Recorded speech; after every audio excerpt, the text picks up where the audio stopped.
today's video, I want to highlight the Elden Ring release window possibly being leaked, and it is looking pretty official at this point. A lot of things point towards the game being released in the first half of 2020. We'll talk all about that. Also, I don't often cover it on this channel, but I do want to highlight a free game that is available on iOS right now. It's a fantastic title, one of the best downloadable games ever in all honesty, and it is available free on iOS, and I know a lot of you guys that are watching our videos are watching it on mobile. Chances are you're watching it on an iOS device, so I think it goes hand in hand, and we'll talk that briefly. All of Persona 5's DLC will be free for Persona 5 Royal players in the West, and It Came From Space and 8 Our Brains hits PlayStation 4 early 2020. Might be one of the most ridiculous names for a game I've ever heard, but nonetheless, we'll talk that at the end of this video. Alright, but first of all, I want to talk acclaimed Japanese studio From Software, who just released Sekiro Shadows Die Twice earlier this year. That's been winning a plethora of Game of the Year awards, even won the Game of the Year award at the Game Awards earlier in December, but they are already moving forward with another project, that being Elden Ring, and a page on From Software's Japanese language website advertises a New Year greeting card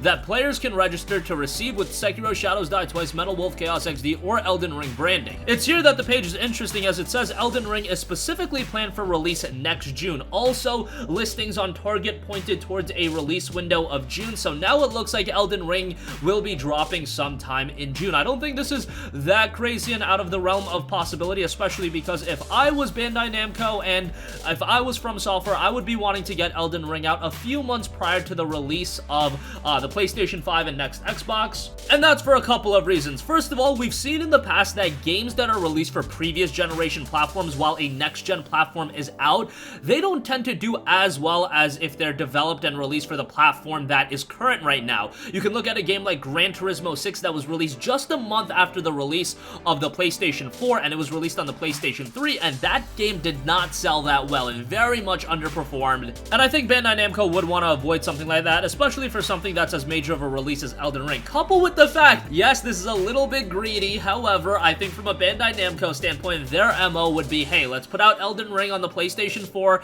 and Xbox One, get everyone to buy it, we'll trickle out some DLC content here and there, and then come, 2021, we'll put out Elden Ring, the definitive version, on the PlayStation 5. You know that's coming! Bandai Namco milked the hell out of Dark Souls. They put all of the Dark Souls games on a plethora of different platforms, re-releases, trilogies, whatever they could do. They tried to get you to buy Dark Souls multiple times, and for a lot of people, it did work. And I think if Elden Ring is at the quality level of a lot of other From Software titles, and I imagine it will be, they can get you, or at least a lot of people, to buy Elden Ring 2 times, and that would be a lot of additional revenue for a lot less work. Whatever the case may be, if the June 2020 window pans out, and I think it will, the first half of 2020 is looking ridiculously stacked. January is a little bit quiet, but then into February, March, April, May, and June, you've got a blockbuster release nearly every month. March has got Final Fantasy VII Remake, you've got Persona 5 Royal in there, April's got Cyberpunk 2077, May has got The Last of Us Part 2 originally scheduled for February,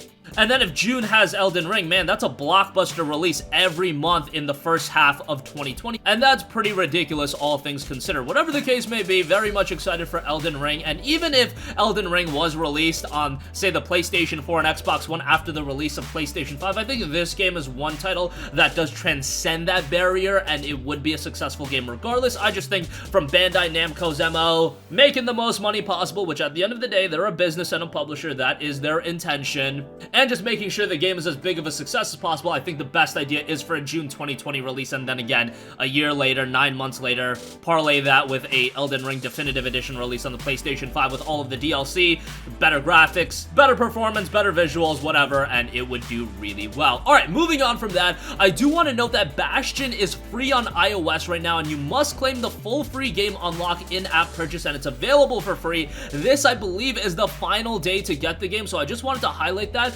Again, it's available on iOS, and I know a lot of our viewers are watching our videos on mobile, so why not just pick up Bastion for free? Kind of goes against our typical, PlayStation 4-centric channel, but nonetheless, all of you guys, I imagine, have a phone. A lot of you guys have an iOS device. Bastion is a tremendous game if you've never played it. It is done by Supergiant Games, the guys that also brought you Pyre and Transistor, and they're working on Hades right now, and Bastion is tremendous. It's got an awesome art style that, yes, it might not be a technical juggernaut, but this is the kind of game that ages really well just because it has that strong aesthetic and it translates really well onto iOS as well. Gameplay is fantastic, narration is tremendous, it's got a very interesting narrative presentation style, awesome soundtrack, can't say enough good things about Bastion. Again, I consider it to be one of the best downloadable titles of all time, and Bastion was one of those games, those early downloadable games that showed us, hey, downloadable games could be high quality as well. Games like Bastion, Castle Crashers, Limbo, all of them fall into the same category, and I think Bastion is an excellent title.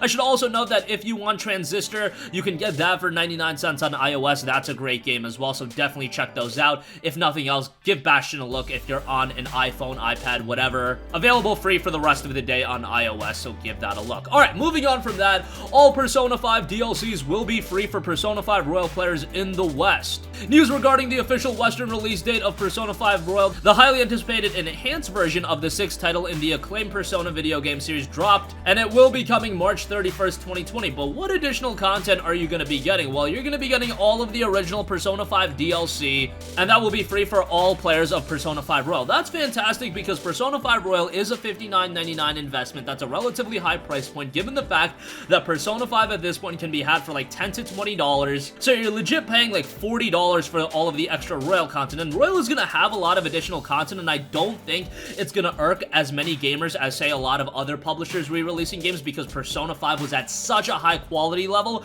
that is one game that everybody is down, at least everybody that's a fan of JRPGs is down to buy again, because it was such a masterclass in RPG development. But sweetening the pot a little bit, getting all the Persona 5 DLC, hey, that helps out a lot. Now, I do think some people are gonna be like, what the hell? I bought Persona 5, I bought all the DLC, and now you're just giving all that DLC to Royal players? Well, if you bought Persona 5 and you bought all the DLC, chances are you are a hardcore Persona fan, and you must have known that something like this was gonna happen, where Persona 5 was gonna get an enhanced version, and you're probably such a big fan that you're just like, hey, give me more Persona. The monetary incentive really doesn't bother me at all. If I can play more Persona, more power to me, and if other people can get the DLC for free, then hey, more power to them. But I think Persona is one of those games and one of those franchises that, yes, this is a little bit unfortunate that if you, say, bought Persona 5, maybe you had the game installed, maybe you have a save file, whatever the case may be, it would have been cool if you got a discounted copy. It would have been cool if it was just an expansion and it was like $20 to $30, but hey, it is what it is, and I think everybody's still gonna be incredibly stoked for Persona 5 Royal come March 31st, 2020. Gonna be very interesting to see. March is gonna be a huge month for JRPGs. Again, Final Fantasy VII Remake and Persona 5 Royal in the same month, couple weeks apart. I believe they are 4 weeks apart. Yeah, FF7 Remake is March 3rd, so you're gonna have quite a bit of time to play the FF7 Remake until P5 Royal comes out. But still, when was the last time that you can remember two major JRPGs released in the same month at this caliber? Obviously, the Final Fantasy VII Remake is probably a bigger release, but Persona 5 Royal I think is definitely gonna hold up on its own. And lastly, I do want to highlight It Came From Space and 8R Brains. That hits PS4 early 2020. A detailed post was made on the PlayStation blog. It Came From Space and 8R Brains is a twin-stick arcade shooter coming to PS4 in early 2020. Join up to 3 others in a beautifully stylized world overrun with snarling, pink brain-hungry aliens. This co-op experience is at the core of It Came From Space and 8R Brains. Make your way through 6 campaign missions, then challenge your friends to survival, where you'll collaborate while battling each other for the highest score possible. Choose and upgrade your favorite weapon each round to make sure you're ready for the final huge wave of aliens. It Came From Space and 8R Brains is a true couch co-op experience that can be enjoyed by everyone and will be available on PS4 again early in 2020. They do have a brief trailer uploaded as well, and it looks rather good. Reminds me a lot of a Housemarque game in the sense that the particle effect's really good and it just looks very chaotic and very action heavy, so obviously that's gonna be right up my alley because I think Housemarque is one of the most underrated studios of all time.